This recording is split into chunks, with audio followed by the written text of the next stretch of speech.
This is Nick. This is Jack. It's Tuesday, T-Boy Tuesday, September 27th, and today's pod is the best one yet. It's the best one yet. What emergency T-Boy takeaway update. Oh boy! Costco will not raise the price of their $1.50 hot dog soda deal combo. Hallelujah. It is a T-Boy. Jack, what's the first story for this one? Beyond Meat stock fell after a study revealed what we really think of plant-based meat. Perception isn't reality, but perception is totally reality. For our second story, the British pound. It's extremely weak right now. So weak. Like historically weak. And England's an old country. Because England is acting a lot like Turkey. And our third and final story. Instead of travel commercials, a new travel app is simply paying you to open up the app. Yeah, Hopper just gamified your gal's trip to the Galapagos. But Yetis, before we hit that wonderful mix. Just a fantastic mix, Jack. I love this mix, man. Nick, you do anything cool last night? Actually, yeah. Baked a key lime pie. Came out great. Excellent. Typical Monday for me, Seinfeld, Scrabble, teeth whitening strips. You know the deal. Sounds like a typical Monday. But wait, Jack, wasn't there was like that other thing, right? Like that other thing? Oh, right. Well, NASA intentionally crashed a rocket into an asteroid. Yetis, no big deal. Just another Monday night. Right, except for that asteroid explosion saved the planet thing. Get this. At 7:14 p.m. Eastern Standard Time last night, NASA conducted its first ever DART. That's right. NASA conducted its first ever double asteroid redirection test. Translation, our space agency blasted an 11 billion ton asteroid with a satellite to see if it could. We repeat, we just shot a meteor that was moving 15,000 miles per hour through outer space. Because, Jack, what's a bigger threat to our economy than a recession? How about an extinction-causing asteroid hit directly at planet Earth? Yeah, I don't know what the Fed's going to do about that one.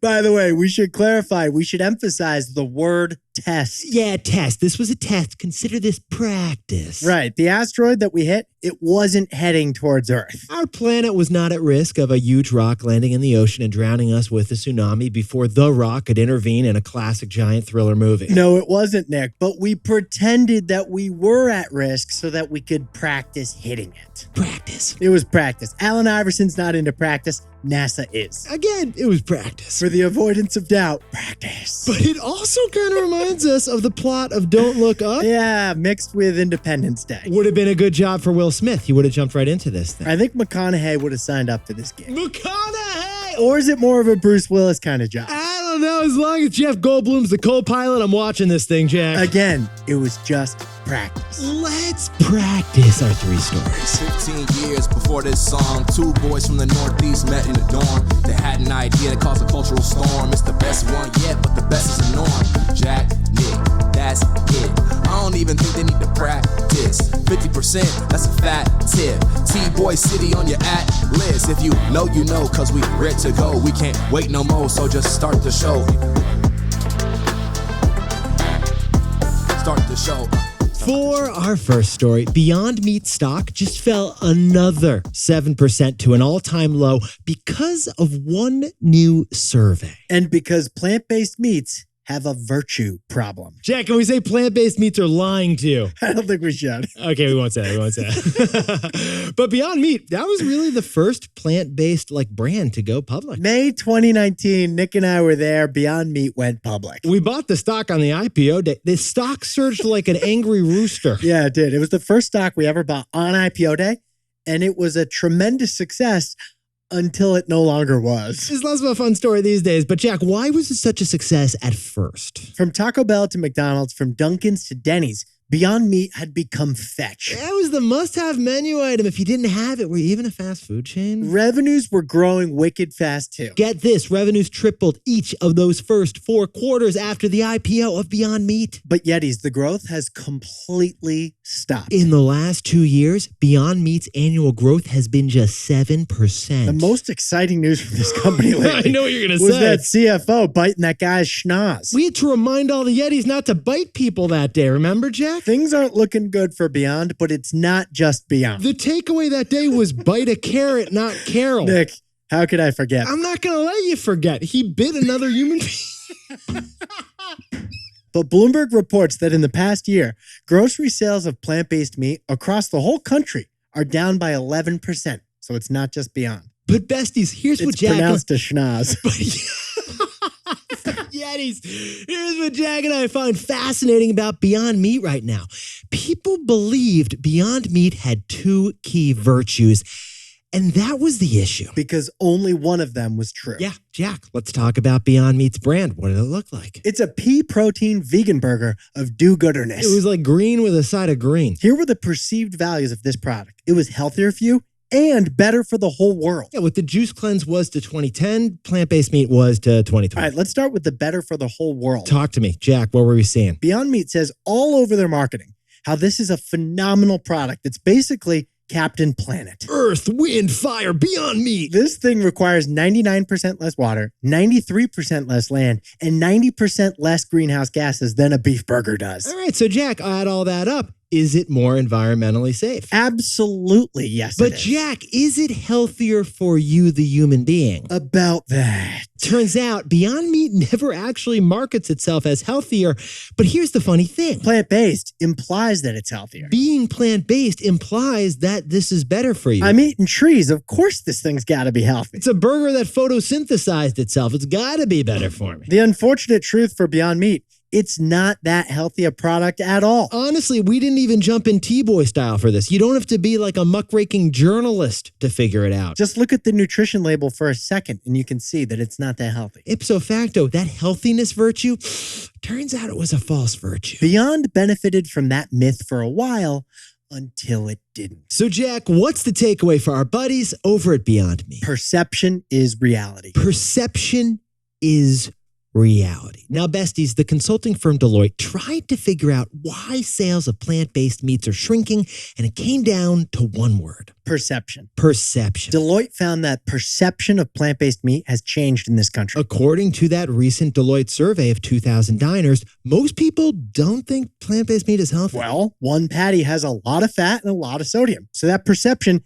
is true. But here's what Jack and I found fascinating. Now people are doubting the true part about plant-based meat's virtues. That's right. The survey shows that fewer people believe that plant-based meat is good for the environment, which it definitely is. It is good for the environment. That was the good virtue. That was the virtue that Beyond Meat had all over their marketing the whole time. Okay, so Beyond Meat's convenient myth about healthiness, that has been outed as false. But awareness of that false virtue is now killing belief in the true virtue. Because reality isn't reality, perception is reality.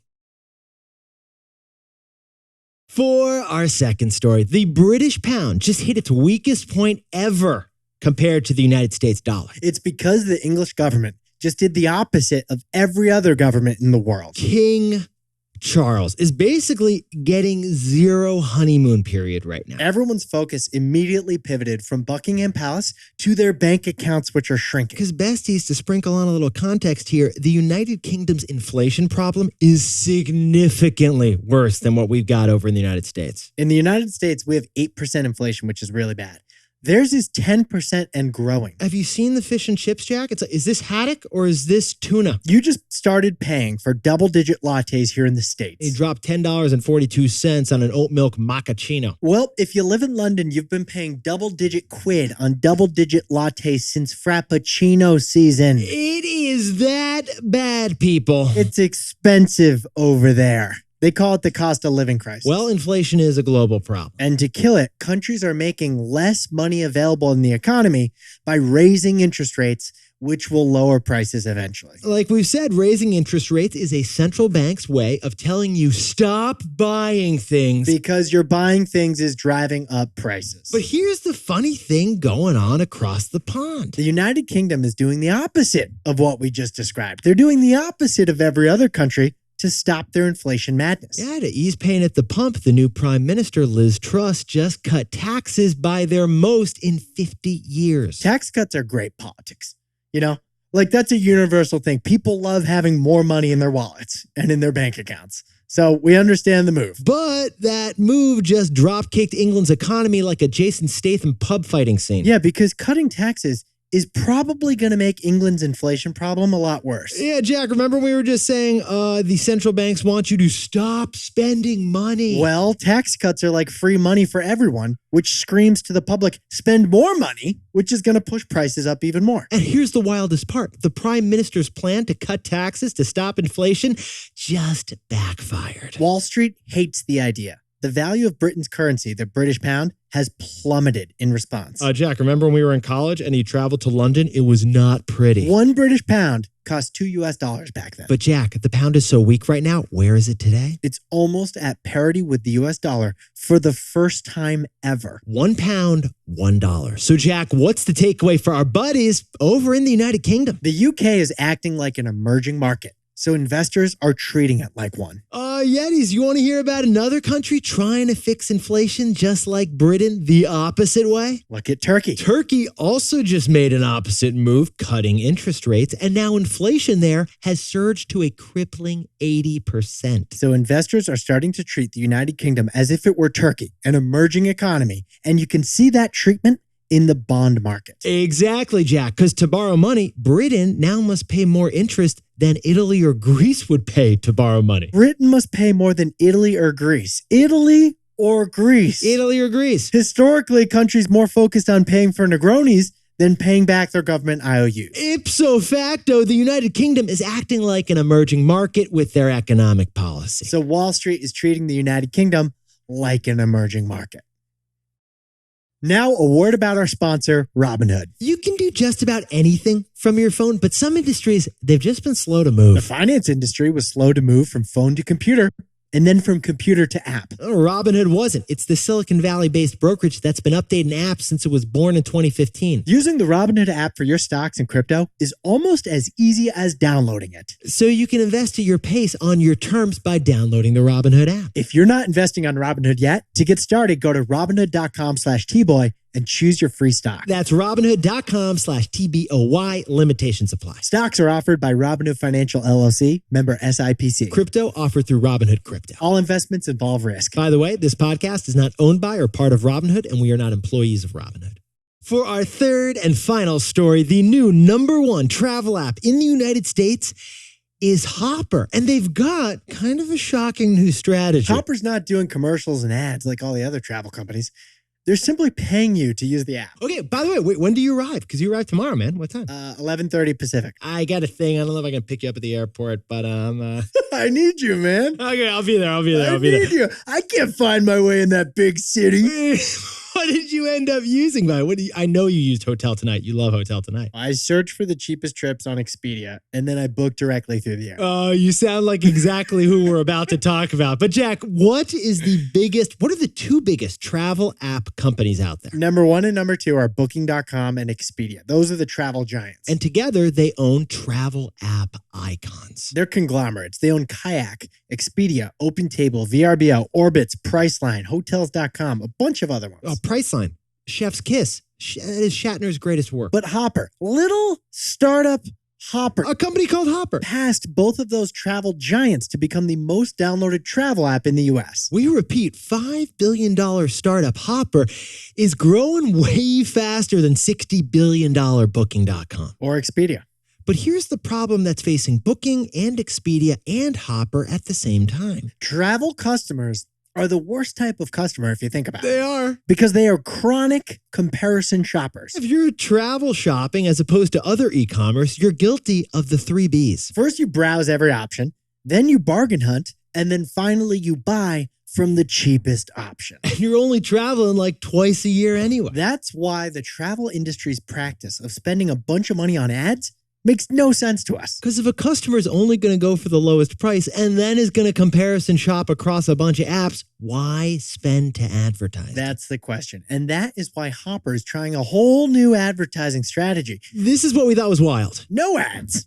Instead, they're going to take the money they would have spent on ads and give it to their people who open the app. They're like, the best way to win loyalty is not advertising to you that you should be loyal. It's like, we'll just give you cash and hope you stay loyal to us. The goal of Hopper's new campaign is to drive you consistently to open the travel app that you typically otherwise only use a couple times a year. And they do it with games that have nothing to do with travel. Here is a Hopper game that drives their app users into the app for nothing related to travel. Okay, again, you're going into a travel app, but you're going to play a mini game where you're a hopping bunny who has to water a tree to keep it alive, and you have to do that every day for 10 days. We assume the bunny's name is Hopper, and if you keep that tree alive for 10 days, like it was a Tamagotchi, then you earn 10 Hopper bucks, which can be used in the app for future travel. It's like Candy Crush, but it's getting you to that cruise to Croatia kind of a thing. So this random travel app is also a game app because that gets you to play,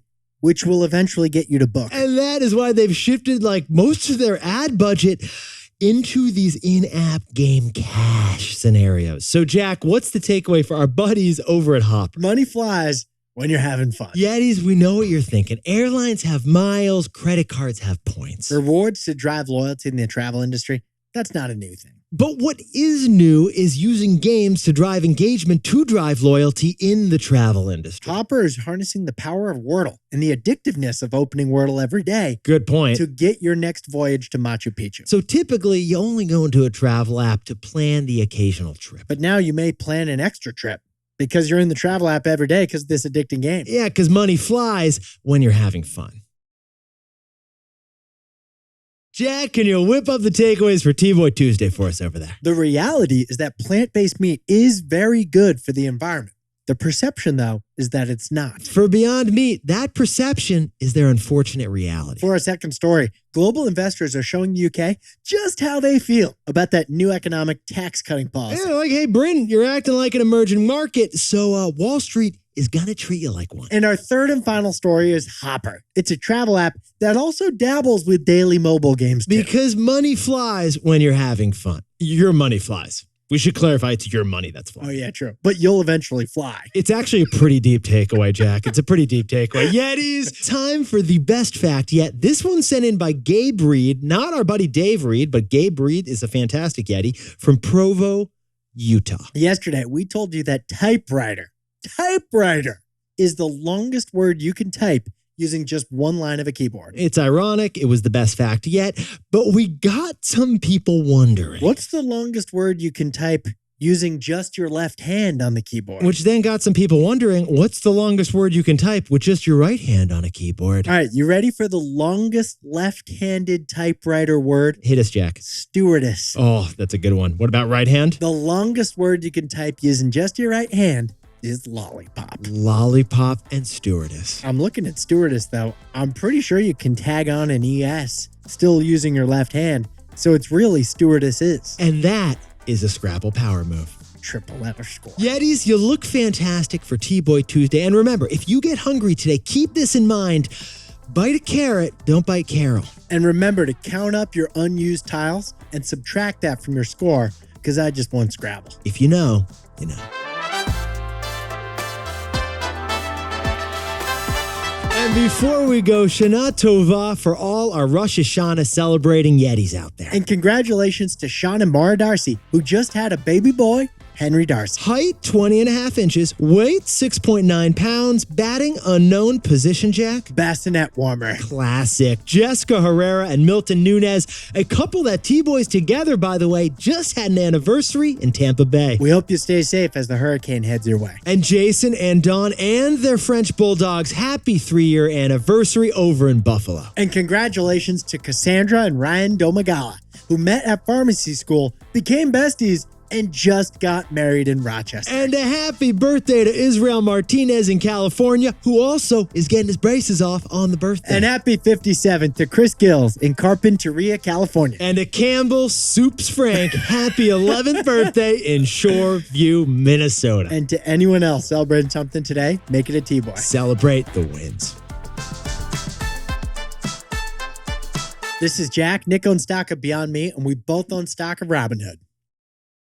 Now, a word about our sponsor, Robinhood. You know, honestly, your salad, it says so much about you. Nick, you like to blaze your own trail at the salad bar. Yeah, I'm ordering a salad. I go off menu, man. Like a combo of kale and croutons that has never been made before. Me? I'm not reinventing the wheel. I like to go classic. Like if Sweet Green thinks it's a good combo, Jack's not going to change that. Kind of like investing strategies. Some want to build a custom portfolio of stocks, crypto, and options. Others don't want to reinvent. Just give me the most standard ETF. Whether you're tweaking your one-of-a-kind portfolio every day or prefer a more hands-off approach, Robinhood has the tools. If you're not investing on Robinhood yet, to get started, go to Robinhood.com/TBoy to choose your free stock. That's Robinhood.com/TBOY. Limitations apply. Stocks offered by Robinhood Financial LLC, member SIPC. Crypto offered through Robinhood Crypto. All investments involve risk. By the way, this podcast is not owned or part of Robinhood, and we are not employees of Robinhood.